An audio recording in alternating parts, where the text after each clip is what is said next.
Hello, my lovelies, and welcome to another episode of The Art of Confident Driving. Today is a little mini lesson just for you guys about indicating. It is one of the most common complaints from other drivers is that people simply do not indicate either enough, at all, or correctly. So yeah, that is a big problem on the roads, and yes, you will get marked on that on the test.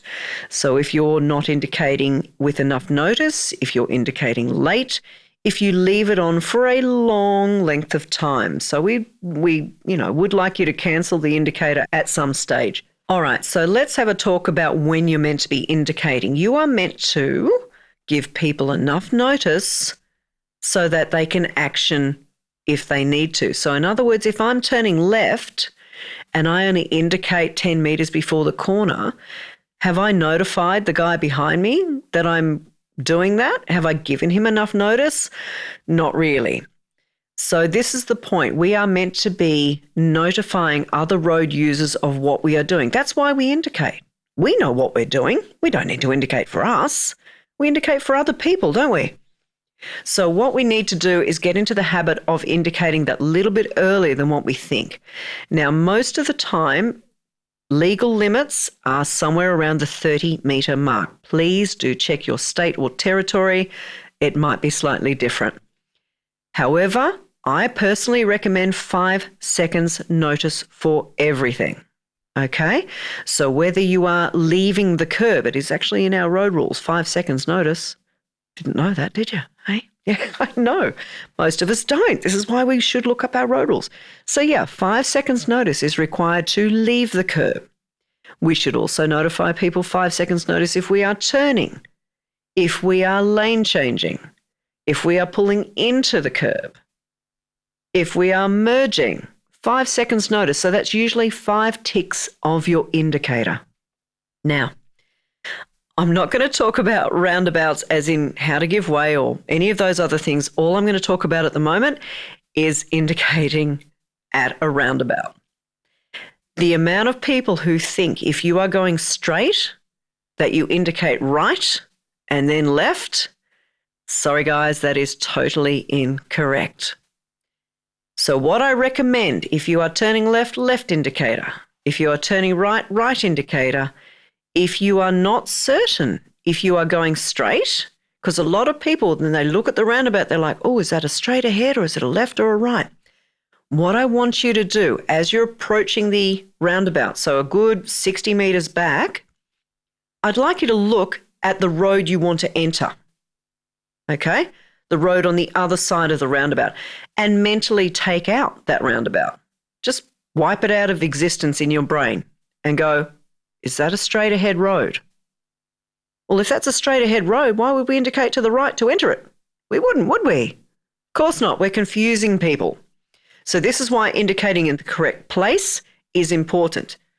So if we are going straight ahead at a roundabout, we need to indicate to exit. We don't indicate to enter. All right? So indicating to exit at a roundabout, when do I do it? Well, the left turn, it's already on. You don't need to worry. But for the straight ahead, so as you are passing that street off to the left, at the middle of that street should be either the traffic island, which is that lump of concrete, or there will be at the minimum paint on the road to show you the centre of that side street. That's where we indicate to exit. Now, you're probably wondering why we indicate to exit. We are indicating to exit to, again, let people know what we are doing. I will talk a lot more about that when we come to our roundabouts episode, because that is going to be a huge episode. I'm looking forward to a lot of you listening to that to get the really good tips on how to approach and use roundabouts. But until then, if you're using a roundabout, you're turning right, right indicator should be on until just before we want to exit that left side street. So right turn at a roundabout is usually the third exit. So at the second exit, at the middle of that side street, we should be indicating to exit. Left indicator, in other words, guys.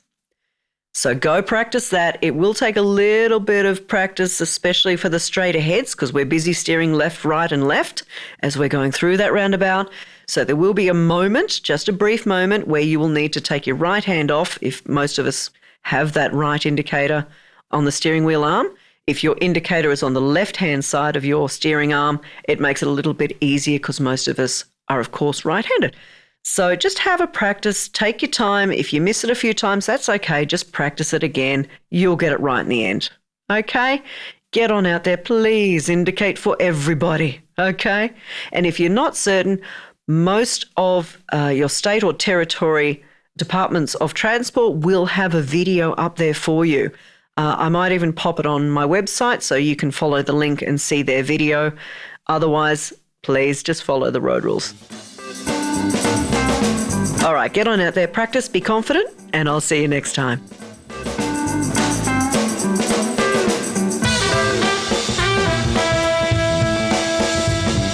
If you'd like to hear full driving lessons from me, you can subscribe on Apple Podcast, or of course you can go to theartofconfidentdriving.com.